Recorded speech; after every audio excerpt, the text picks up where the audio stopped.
Olá, estamos iniciando mais um Cidadania. Vamos conversar com o senador Ricardo Ferraço, do PMDB do Espírito Santo, e o presidente da OAB-DF, Francisco Caputo, sobre um dos assuntos mais importantes para a cidadania brasileira em tramitação aqui no Senado.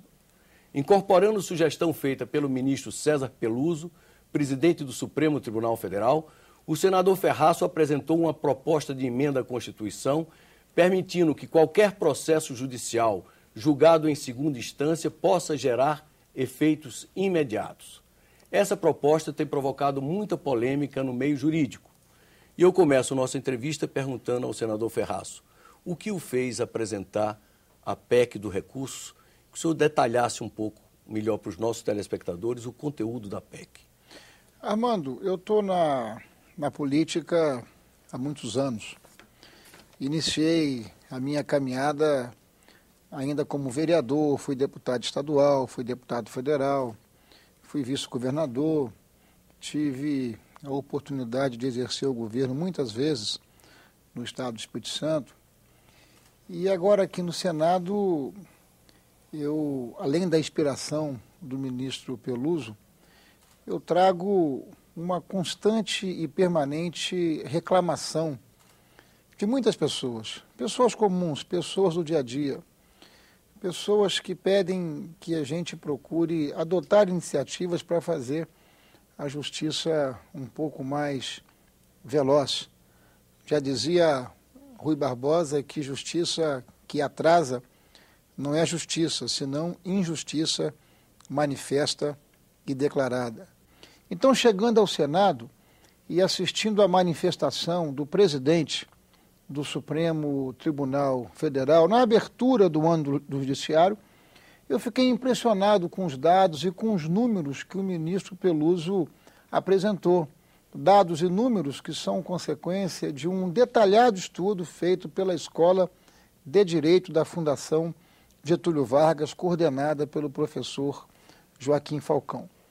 E esse estudo, então, consolidou e me inspirou de modo definitivo para que a gente apresentasse na Comissão de Constituição e Justiça esse projeto que proporciona o transitar de julgado em segunda instância, o efeito imediato, como forma de nós vermos a lei sendo alcançada, porque na prática o que nós temos percebido é que as muitas portas de entrada nos tribunais superiores, inclusive no Supremo Tribunal Federal, tem feito com que a justiça não alcance o seu sentido. Então essa foi a inspiração. O sentido é trabalhar, debater, discutir, agendar, não é, uma pauta em torno de se buscar uma justiça mais veloz, uma justiça mais célere, considerando inclusive as reformas que foram feitas na justiça brasileira, que criou o CNJ,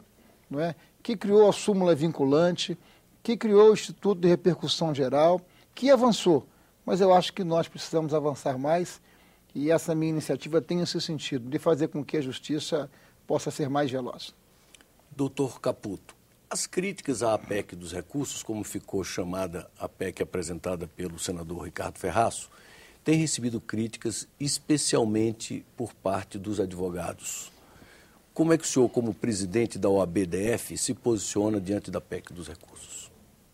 Olha, Armando, primeiro agradecer a oportunidade de estar aqui com o senador Ferraço, que nós temos o maior respeito e admiração pelo trabalho que já vem desenvolvendo aqui no Senado e pela possibilidade de esclarecer a população sobre essa PEC, que trará, a nosso ver, efeitos nefastos para o direito do cidadão. Não é só a Advocacia Nacional que é contra essa PEC dos recursos. No próprio Supremo Tribunal Federal, se não a expressiva maioria, boa parte dos ministros já se posicionaram contrário a essa ideia que surgiu do ministro César Peluso, que ocupa a presidência da Corte.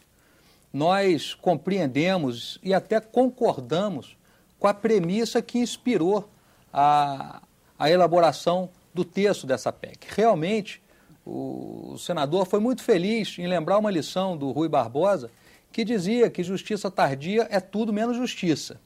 Nós concordamos plenamente, até nós fazemos uma brincadeira dizendo que a Constituição garantiu amplo acesso ao judiciário, mas não garantiu a saída. Não é? A população ingressa com uma ação judicial para ver efetivado um direito seu e esse processo se eterniza nos tribunais. Mas, com todo respeito, não me parece que antecipar o trânsito em julgado seja a solução para a efetividade da justiça.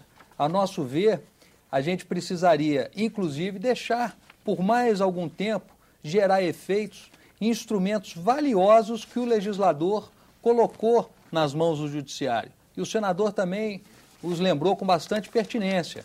A repercussão geral, né, a lei dos recursos repetitivos, a possibilidade de edição de súmulas vinculantes. Tudo isso, se você perceber e o cidadão perceber nos próprios números do Supremo, verá que esses instrumentos já estão gerando efeitos bastante benéficos para a administração judiciária.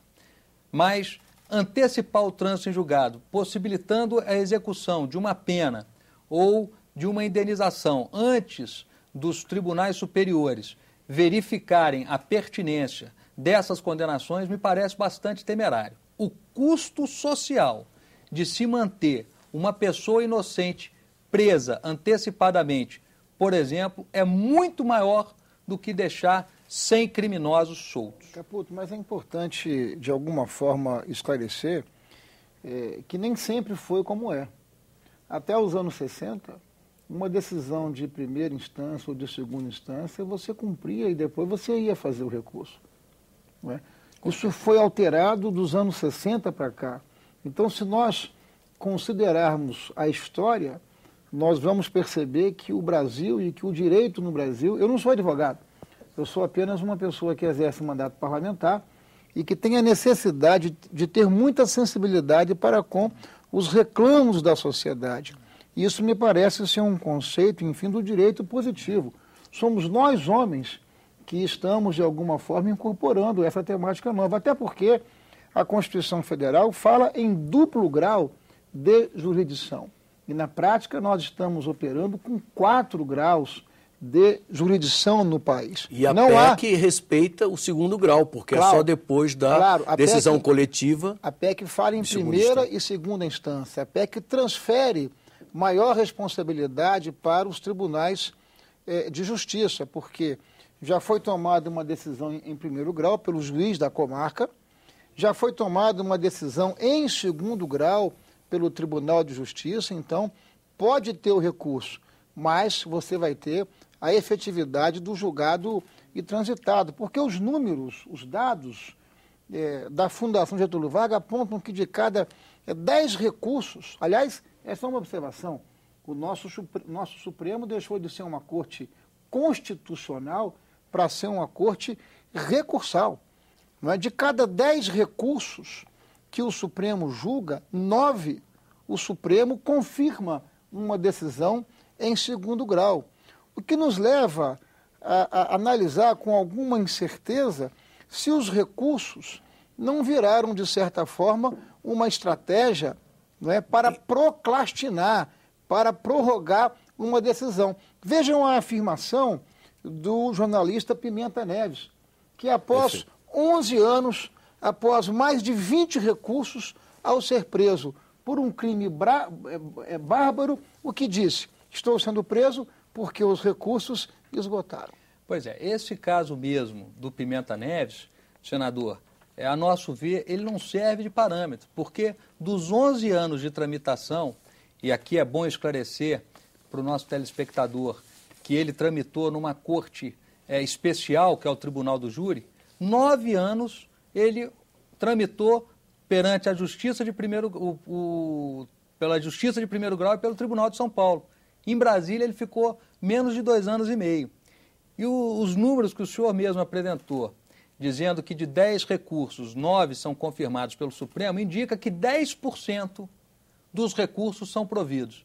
E aí eu pergunto para a população, o que é melhor? Aguardar um pouco mais pela efetivação da justiça ou permitir a injustiça com 10% dos casos que são julgados? A nosso ver, essa PEC não traz uma solução definitiva. O que nós precisamos, e o Colégio de Presidentes da Ordem dos Advogados do Brasil já expôs isso em público, é maior investimento no Poder Judiciário. O Poder Judiciário tem um investimento baixíssimo, a administração é extremamente amadora e há também uma certa demora motivada pelos próprios juízes.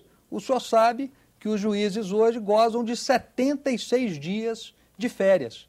Isso é uma coisa que o próprio presidente do Supremo e a ministra Eliana Calmon, corregedora do Conselho Nacional de Justiça, já trouxeram ao debate, porque a sociedade precisa repensar se os membros do Ministério Público e os membros do Judiciário precisam de um período de férias tão diferente daquele que a população tem, que são 30 dias. Os próprios parlamentares hoje, vendo a necessidade de apresentar ainda mais trabalhos do que já realizam para a população, diminuíram o seu próprio período de férias. Não temos... E os magistrados não.